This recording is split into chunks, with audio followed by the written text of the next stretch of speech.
Hi, my name is Will Kane, and I'd like to take you back to the good old halcyon days of 2020, where my girlfriend and I were having Zoom calls, watching movies together like we all were, and she says to me, "Have you ever seen Zoom Academy for Superheroes?" And if you're anything like me, you go, "No, what the f*** is that?" She says, "It's got Tim Allen in it. It's got Courtney Cox. It's got Chevy Chase. How have I never heard of this movie?" And then I Googled it, and it's, oh no, oh, it's gonna be a bad movie. And here I was thinking that my girlfriend loved me. Since I had to suffer through the movie, you do too. So let's just get right into it. Is that Smash Mouth? Oh. So the movie starts out with this animated comic book sequence just to kind of do some exposition dump. There was a super team. Tim Allen was on it. So was his brother. And then they got experimented on with gamma radiation. He got faster. And then his brother became a bad boy. And then he kills the team. Yeah. I'm in favor of execution. Maybe our entire team needs to be executed after tonight. He killed the team. He killed those kids. Those kids are dead. They're 100% dead. Well, they all lost their lives doing what they do, being heroes.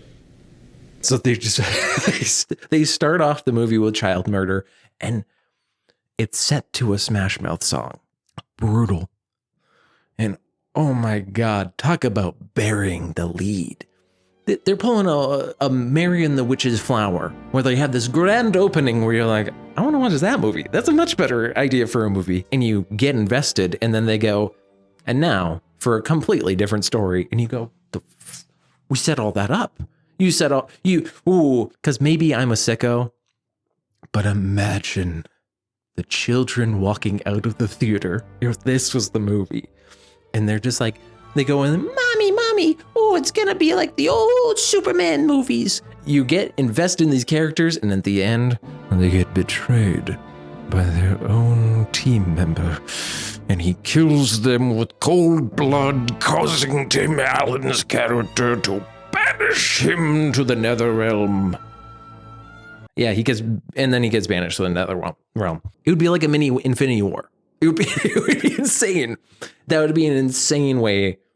It is an insane way to begin a movie, but it would be an insane way to have a movie. I'm a sicko. Let's move on. So they take us to Area 52, which is better than Area 51. Because one more.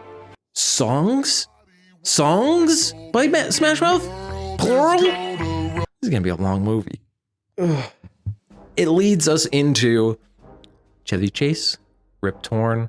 Chevy Chase as Dr. Grant is off-putting. He keeps doing this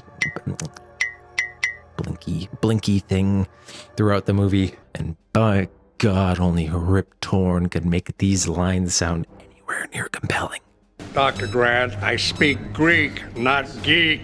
If you can't get those kids combat ready in time, I'll have to dose them with enough Gamma-13 to sterilize a trailer park. The kids want to have a little fun. I like to have fun. Kids, let's take a 10-mile run. Guards, Holloway, make sure it happens now. Move out. He just has that voice, and I love the man so much. And not just because his names are synonyms of each other, but because he just has this gruff voice. He's, what the f*** do you want? What the f***? It's this, a Zenith team. I love him so much. He's the only one that can work this.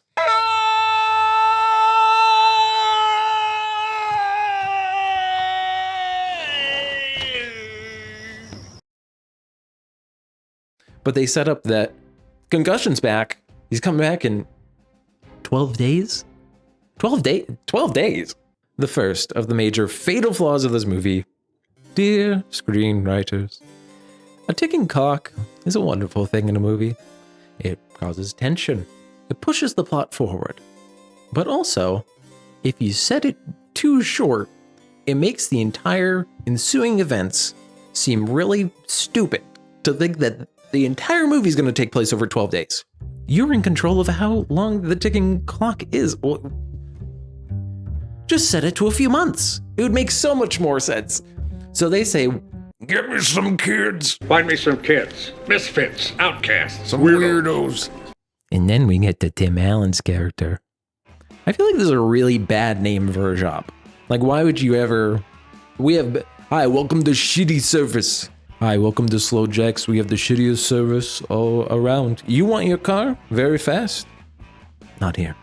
We'll work at a snail's pace. We're going to just forget that you even gave us your car. And this is the first look at Tim Allen in this. He brought his own clothes. He brought his own clothes to this movie. Oh. What?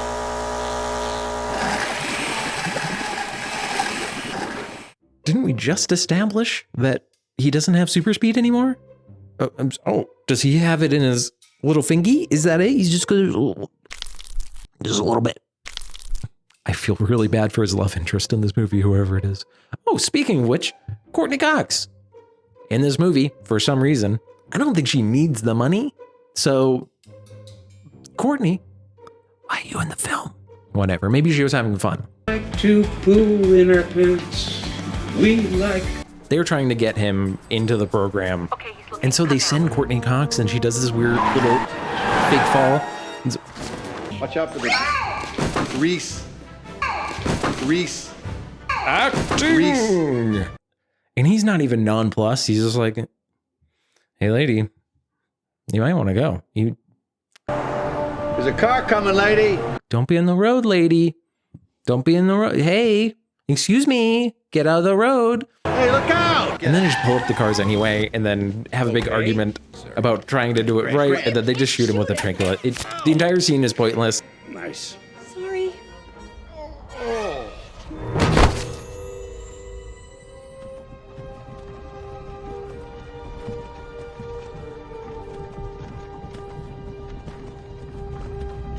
And then we introduce all our heroes for the movie.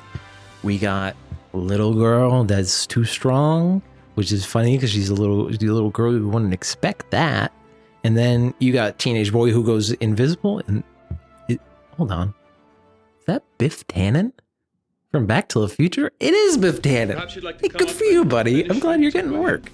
We got telekinesis girl, and they of course got the only fat kid from in every 2000s movie. And I'm not talking about Bean from Even Stevens. We got he kind of looks like Bean though. Me in the future, can you put two pictures and see if I can tell them apart? Check it out. Lard Butt's gonna snap the board in half. Hold up. Pause.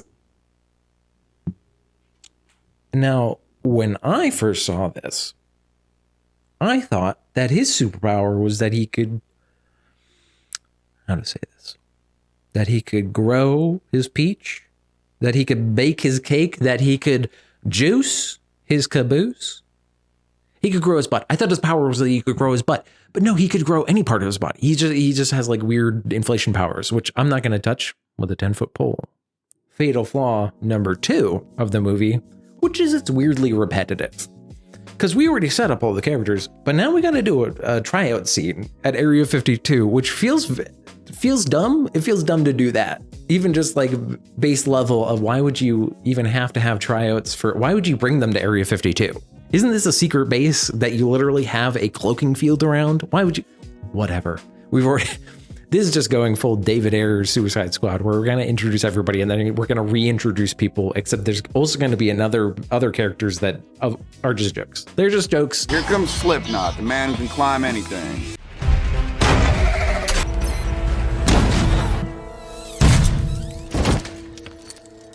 And it's full of things that middle-aged men think that kids would find very funny, such as Snot-Nose Kid, Spitball Kid, Fart Kid, which is great. They didn't go with Poop Kid, though. They didn't have a kid that had poop power. And you know what? They drew the line. I can respect that.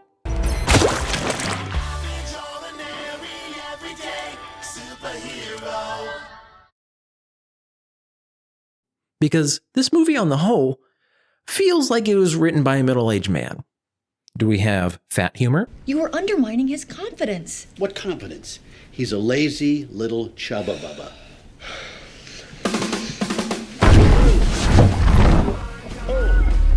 Check. Do we have nerd humor? Show of hands. Who here does not live with their mom in her basement?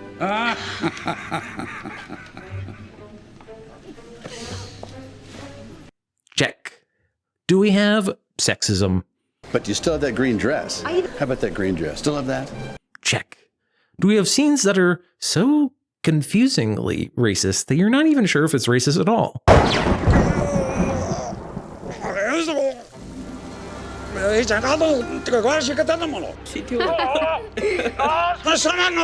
You're not push button. Nah. Also, I told you, no button. Hey, really, John do the lane. Check. And then we get into the gooey middle of the movie where they're doing montages and they're training him up. Cue, fakest burp sound effect I've ever heard in my life. I would like to formally introduce you to a very great man, Mr. Jack Shepherd. Nothing feels like it's in the right place. It's all kind of out of order. Like they had a production assistant that had all the physical reels and they were walking through an alleyway and they just tripped and dropped all of them. And the producer's like, you know what? I don't think anyone's gonna give a shit. And then nobody did. But everything doesn't make sense because they have a montage in the beginning of them training and it's, I think, supposed to set up that they're bad at it and then do another montage where he has a change of heart and that's what makes the training work. It's as if he's not even there. Because he's not there. He's escaped again. Security code, Dylan. I repeat, code, Dylan. Thank you. Except in the first montage, they're working on stuff, they're having fun, they're smiling. They have a baseball game. That's way early in the montage. This should be later. Why is this now in the This is the, like, we're gonna have fun, we're gonna team build.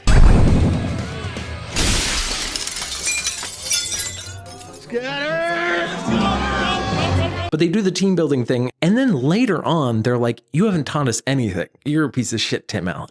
Come on, how'd you guys think the training went? Oh, please, like you care. Hey, chill out a little bit. I'm not the one that dropped you off here at the military base, you know. No, you didn't drop us off here, but you're supposed to teach us. Thanks for all the training, Captain. You don't care about us. She's right. Which is like, I agree with you, but also you seem to be smiling and having a good time. This feels weird in the pacing of the movie. And then we have little side tangents where they meet Mr. Pibb, which is a fun little robot. And I like him, even though he can only kind of like move his arms a tiny bit. It's not a great animatronic, but I like it. The thing about this movie is the base plot structure, you can kind of fill in the blanks yourself. You can imagine what this movie should be. We're going to set up this team. We're going to bring on Zoom. He's going to be an asshole in the beginning, but then he's going to grow to love the team, and then something, the power of teamwork's going to help them win in the end. That's a perfectly fine structure. The problem is, big problem number 3, Tim Allen's a fucking asshole in this movie. His character is so sarcastic and rude and just says stuff like this. You don't look like a superhero. I don't? Are you serious? To little girls. He said it to a little, it's like, why you gotta be a dick like this? And he's like this the entire movie. All of his jokes are just these bad one-liners, and there's only one that makes me laugh in the entire movie, and it's this one. We're superheroes. Yes! You're definitely white kids, I'll tell you that. Fucking got them. Fucking got those kids. Even when it gets to the point in the plot where it's like, oh, we're supposed to be friends with them, he's still ragging on people, and I'm just like, what? Whoa. What's the matter, Dylan? I'm in a hallway. Stay out of the ladies' room. He's our hero? This is our hero. This sexist monster who keeps being like, hey, you got those tits out? You get those tits out, baby. Like, he's who we're supposed to be rooting for? Yeah. Sure you're okay, huh? The guy almost killed me. Watch out. How about that green dress? Still have that? I think this movie is the perfect storm of bad direction, bad script, and actors who don't give a f***. And Tim Allen is the perfect package of all these things. Courtney Cox in this movie just keeps on tripping over shit, and she also doesn't give a shit, but she's trying a little bit more than Tim Allen. Are you done? I left a little pause there in case you want to slip and fall again. By the way, all the children actors are perfectly good in this. They're doing a fine job. And shout out to the MVP, Cindy. Her character is so goddamn cute in this. She's so cute. All of her little outfits where she's dressed as like a little bunny and a little poodle it's the best. What are you dressed as? Super Poodle? What is that? She counterbalances out any scene that she's in with Tim Allen because she's just adorable. Cindy, what are you wearing? It's my alter ego. Do you mean your alter ego? I'm a princess. Cindy, you're not a princess. Scatter. You fucking get him, Cindy. You get him. Throw that block at him. Almost kill him. Get him. Everyone else is fine. And apparently, to my girlfriend, they're more than fine because she said to me, quote, "Teenage me could not decide between Dylan, Summer, concussion. It was my bisexual awakening." Puberty. And then we come to the UFO scene. And don't look surprised because when you're in Area 52, you don't have to do Chekhov's UFO. It's already established. Of course you're going to do a UFO. What you're probably surprised by is that it's a full-ass Wendy's advertisement. Not even joking. They go to Wendy's. They do 2000s UFO, what you would expect. They abduct a cow, whatever. But then they go to Wendy's and then they basically have a full advertisement where they say, "I love Frosties. I love Frosties. Frosties are my favorite thing. I would like a spicy chicken sandwich. Give me one of those." Oh, welcome to Wendy's. May I take your order, please? Classic triple lettuce, tomato, and cheese. Classic triple. Is that it? 6 Frosties. 6 Frosties. Chocolate. All right, now what's everyone else drinking?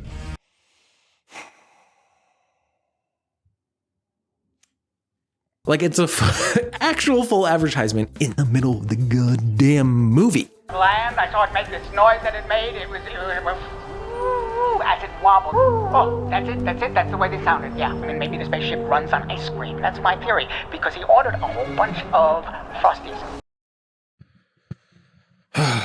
So they're building up to this combat simulation thing, which is just a room where they shoot paintballs at them and you have to hit the red button in the middle, which even when they do beat it, there was no teamwork. It's not like, oh, let me grow my body part to make it so you can jump off of it, or ooh, the invisibility messes with it. No, none of that. They just fail so long, and then they finally get and they go, done. I guess they're all set. They're ready for combat. What? Like they didn't even give them basic combat training. One of the many things that don't make no sense in this film. And speaking of no sense, and then we come to the outdoor survival simulation room scene, which, when I was first watching it with my girlfriend, she turned to me and she said, "This scene is pointless and does not progress the plot at all." And you know what? She was right. It has nothing to do with the rest of the movie. It's just the kids coming in and torturing Chevy Chase for like 5 minutes. And I think they're out for blood because they f this motherfucker up. They're hitting all the buttons because he's just like, hey, please don't. And then they do a tornado and they do like avalanche. They're hitting him with rocks and stuff. And you're like, oh, this is he might get hurt. Like they're trying to murder him. But that's also one of my favorite running gags in the movie is just how much everybody fucks with him. Like they just knock him over. Just have fun with it. But then they come to the last button, which is for some reason the skunk button, which is has more security measures than the avalanche button. I don't know why. Probably for a fun little goofy. Ooh, he's gonna have a little stink him up. Chevy, you can you can move. It's moving really slow. You could move at any. Oh, and then he gets sprayed. Okay, just right in your face. Anyway, back to the plot.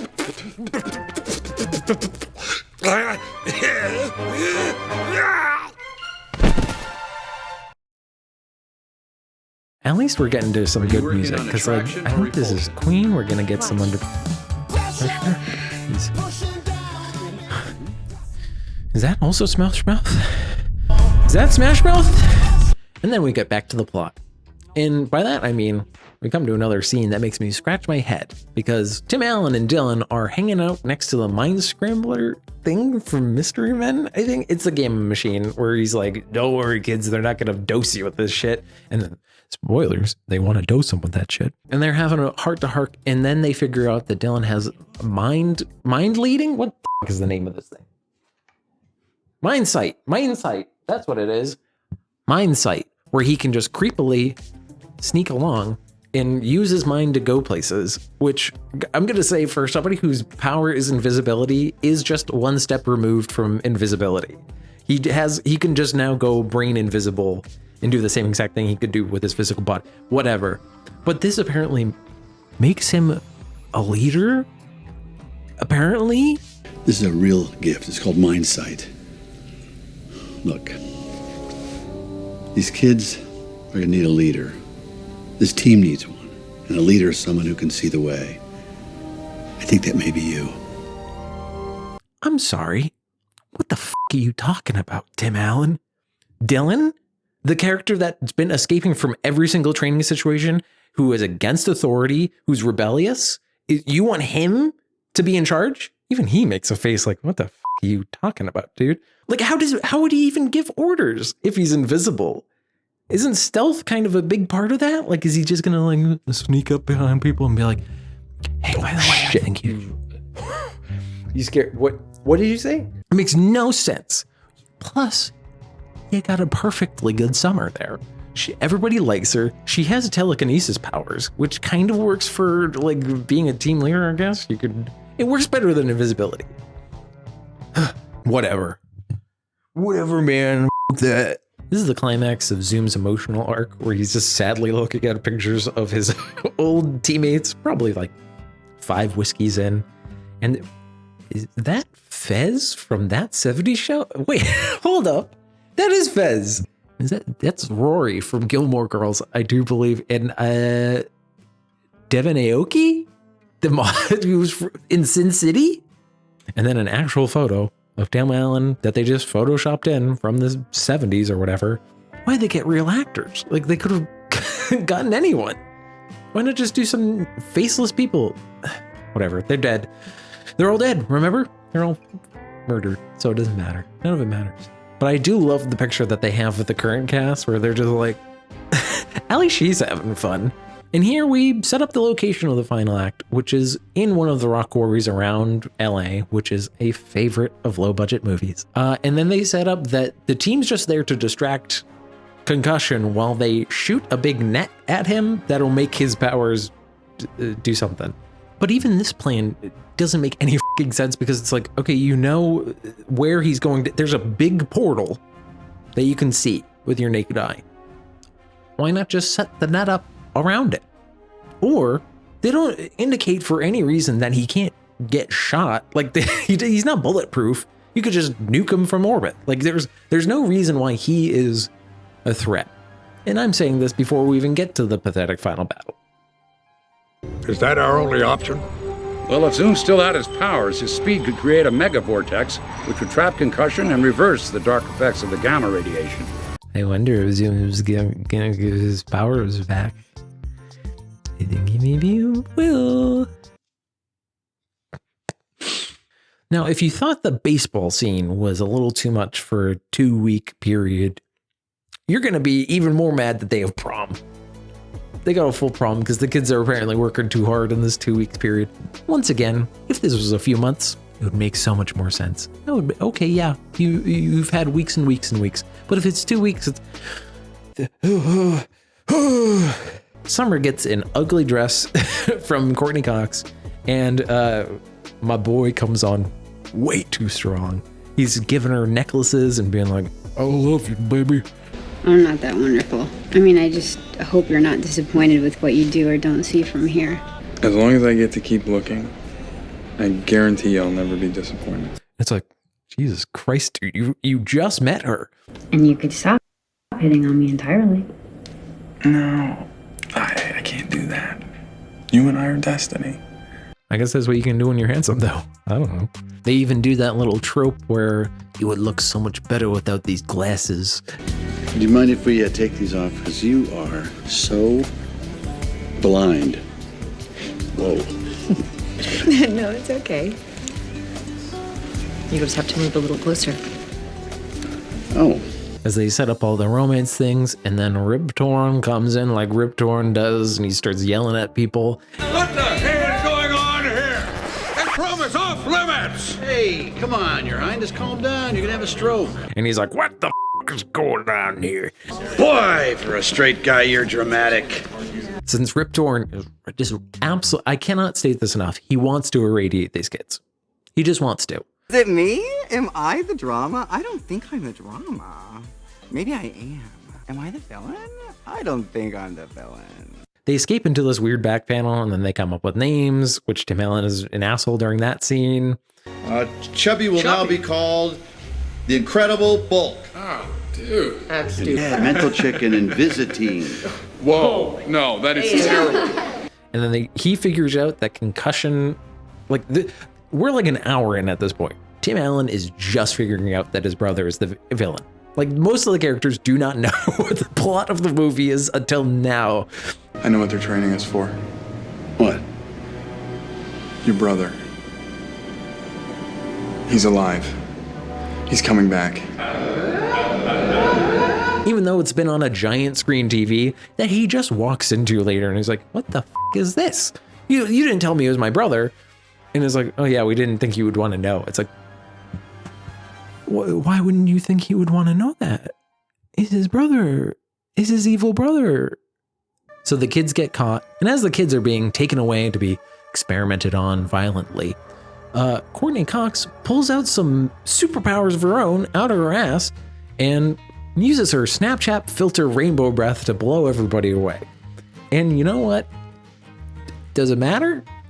Does it really do anything for the plot? No. The only thing she does for the rest of the new movie with those powers is blow the villain into a tornado. Moving on. So they save Tim Allen from the weird confinement rooms and then steal the UFO so that they can go to the battle place. And then, baby, it's battle time. And though you can't wait until this big epic battle of Tim Allen trying to talk to his brother, because he's like, you guys, I can't have you do this.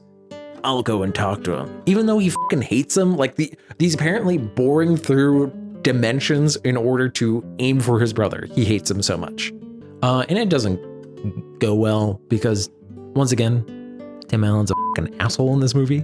You took out the whole team. You shouldn't have tried to stop me, Jackie. Jackie? What'd Mom tell you about calling me Jackie? So he just gets his ass beat so hard that the kids have to come and help, and then they immediately get into danger. There's not even like a moment of like, oh, we're gonna be competent. They just immediately get into danger, and then that causes Zoom to get his powers back.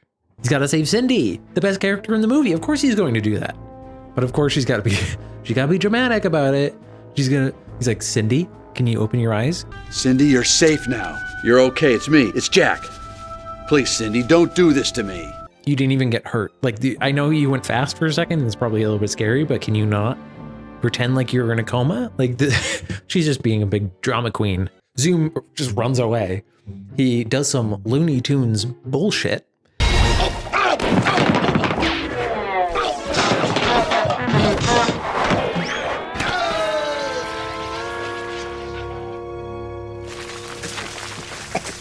And then he gets his Power Ranger suit, and that's when he's ready to rumble. Nice suit, lizard boy.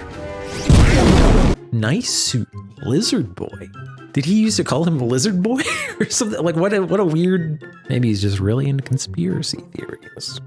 Who knows? Then we come to the exciting climax. And by exciting climax, I mean the most pathetic superhero battle sequence I've ever seen put to film. Literally, they one by one walk up to the biggest threat in the world, apparently, go tap, tap, tap. Hey there, Buster. And then punch him. Like, each one does that in turn. Like, he has a full turn, look at them, acknowledges them right there, and doesn't just immediately blast them. You just run up to the big bad guy all willy-nilly now? Is that how it goes? Culminating in probably one of the silliest little Oh yeah, you get this little rocks. Yeah, you got them. This is the threat to the world. You kind of suck at this, don't you, dude? So of course, Zoom does a big tornado. He makes him good, and then it's the end of the movie. And they just kind of go, yeah, he's good now. He's a good guy. Well, you know what? Bygones, big bygones. Just because you murdered the entire super team doesn't mean that you have to be a bad guy for the rest of your life. I got my brother back. We did it! Now that's what I call teamwork. This is Connor. No. We're just going to treat him like a Supreme Court nominee. Push that under the rug. He's just a young man that's made mistakes. He's got blood on his hands. Who doesn't? Come on. And then we come to the ending, which they're just kind of living their lives, except they still use their superpowers in public, which, I mean, have you ever heard of a secret identity? Come on, guys. Come on. Like, my boy's just gonna live a Gary's Mod life, growing his head and stuff. Just doing little tricks, doing little parlor tricks. But don't worry, they got pagers so that they can go to the top of this very specific hilltop, so they can all meet up and go on more adventures that you'll never see, because they didn't have a sequel to this movie for obvious reasons. It was a big box office flop. And you know what? It makes sense. And that brings me to another issue. The movie's not even feature length, gang. It's not a full 90 minutes. It's like an hour and 28 minutes with credits. The fact that they had so many scenes that were either completely out of left field, didn't matter to the plot, were just full advertisements, or were just repetitive, is insane for a movie that isn't even fully, isn't even a full length movie. When you're buying time in your not even 90-minute movie, when you have to pad that out, what are you doing? Why even make the movie? Other than money. And they also got the rights from a book, but we'll get to that later. Then we get to the credit sequence, which features bloopers. Don't you love that? And to be fair, a lot of comedy and family movies do this because it's a fun little palate cleanser thing. I especially love when animated movies do little things. Like I think Shrek has done bloopers in Pixar movies. That's fun. You come out of the movie theater and you're feeling like, oh, this is fun. This is goofy. We had a good time. Not these bloopers. I don't think I've ever seen more uncomfortable bloopers in my life.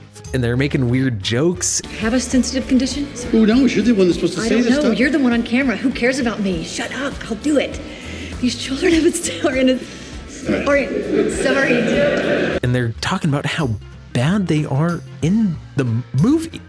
Those two were funnier on TV. Maybe it's the screen size. If it went like this. That they're funnier on TV and not funny in this. Even Courtney Cox is like, where's Matt LeBlanc when you need him? Now I've forgotten exactly what to say because I was so in love with Courtney for just a moment. Where's Matt LeBlanc? Stop putting down your own movie. I'll try one time bigger. No, I'm kidding. I'm kidding. I got it. I'm quicker than you think. And then it ends on a rousing rendition of Poop in My Pants, a song made up by Chevy Chase on the set. And we like to poo in our pants. We like to That's not in the script. Everybody. We like to poo in our pants. We like to poo in our pants. And just kind of linger on that. You know what? It's the perfect way to end the movie. This piece of shit movie. Except we still got some other stuff to talk about. I'm going to be honest. There's a few elephants in the room if you haven't figured it out. Because this movie came out in 2006. Do you know what it came out in 2005? Sky High. For example, I think they added that second tryout scene just because they had one in Sky High. But it was much better in Sky High. Sky High is a much better movie and has better production values and an actual plot that you could follow. But it might just be a coincidence because it's actually based off of a children's book called The Adventures from Zoom's Academy or something like that. And you know what? Nobody's going to expect me to have read the book. It would be kind of weird if I did. It's not even in print anymore. Anyway, I got the last copy. But if I'm being honest, I don't think I'm prepared to review a book. But I think I know somebody that is. Let me just get more comfortable.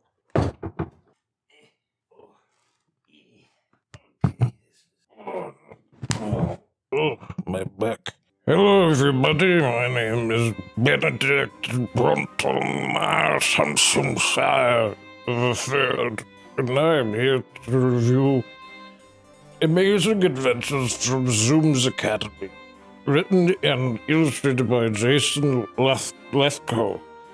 And I'll start this review by saying, what the f*** do you want from me? It's a children's book. It's made for 5th graders.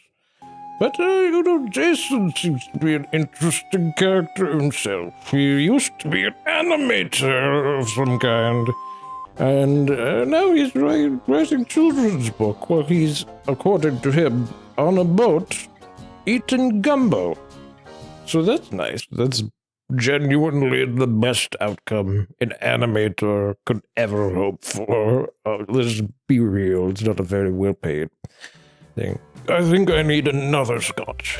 I've already had 12, but I think the 13th will take the edge off. Oh, anyway, so it is a book about a girl named Summer Jones, which you might recognize from the main movie, because that is one of the characters is the telepathic girl's name. And Summer is an ordinary girl, but turns out her dad is a professor at the superhero academy. This superhero academy happens to be in the sky, and they have to take a rocket ship there. I wonder if you're sensing similarities maybe to another film that came out that was mentioned earlier. There seem to be other things, plot similarities, let's just say, between this book and Sky High, which I have been told by a handsome fellow named Will Kane that it's very similar. What else did they take for the movie? The name Zoom, it's for a different character in the book. Zoom in the book is the principal of the titular Zoom Academy for Superheroes, and he just kind of looks like a podling from Dark Crystal. That's what he looks like with little goggles and stuff. Stop me if any of this sounds exactly like the plot of Sky High, because it is. And that's probably honestly why they didn't use a lot of the material from the book. It has a floating school. It has a main character who doesn't think that she has superpowers, but then ends up having the most powerful superpower of them all. We have somebody who she thinks is a good love interest that actually turns out to be evil. There's the concept of having a superhero dad and having the pressure from that. What else? There's a scene where they go through the different skills that she possibly, like super strength. They test her super strength or her speed, which is the tryout scene from both Zoom's Academy for Superheroes and Sky High. So there's that. And then there's incapacitating all the superheroes at the end. Except they do it a little bit more fun in this, because they imply that they have everybody's weakness in a vault underneath the school, which seems like a really big security risk. Like, I don't know, whatever. I think about my wife sometimes. In my reviews, it's pretty good. I don't know.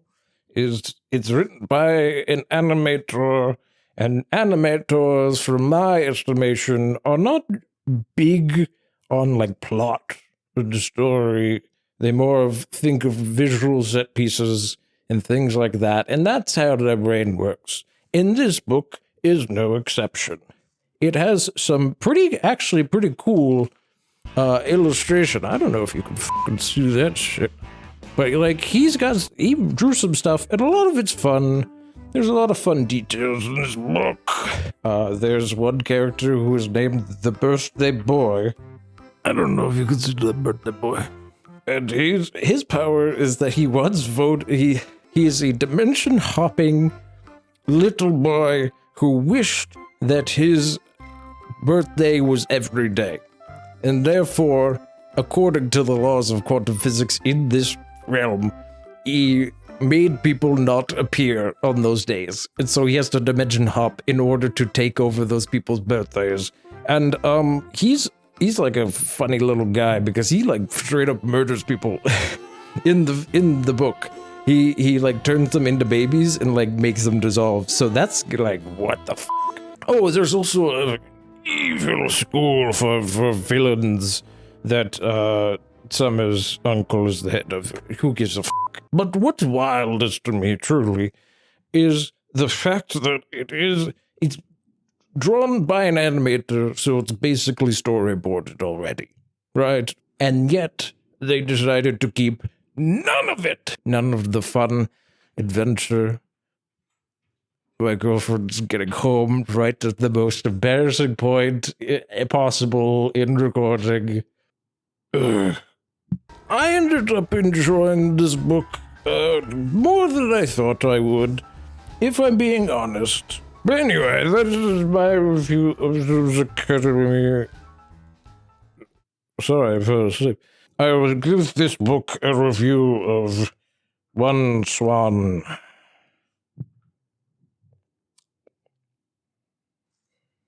That's it. Come back next time, and I might show you my toes. So anyway, that was Zoom. Would I recommend the movie? No. Have you watched the rest of the video? It was terrible. It's not a good movie. I showed you all the funny parts. And honestly, I've watched this movie like 3 or 4 times. Every fucking time, it's been the longest movie I've ever seen. And I don't know what it is. Maybe it's the repetition. Maybe it's just the terrible jokes. But honestly, it's just kind of boring. And that's the greatest sin of all, isn't it? Tim Allen's uncharismatic. The pacing's all off. They have full ads in a movie that's not even 90 minutes. So what the f? But the real person we should be asking what the f to is my girlfriend. Why did she show me this movie? It's... Ugh. And the reason she gave me was that it's got potential. It's the potential of it all. And how they just messed it up. And she could see how they messed it up. And she can, quote, imagine a better movie. Is that a reason to like a movie? Is that it could be better? No. But I can kind of understand it. It's just so, it's off. And you just want to fix it. You want to look at it and you want to be like, hey, just make this different. Extend that ticking clock. Like, oh. But anyway, what do you guys think? Did you enjoy the movie? Have you even seen it before? Is this the first time you're even hearing about it? Also, don't forget to like, subscribe, and comment. This is not coming natural to me. Like, comment, subscribe. I'm going to come out with more videos soon. You don't want to miss a dang one of them because they're all going to be probably better quality than this. This is my first one. And I made a very bold choice to wear green on the first time I'm using a green screen. Hopefully it'll work out. And hopefully everything in my life will work out. All right, bye.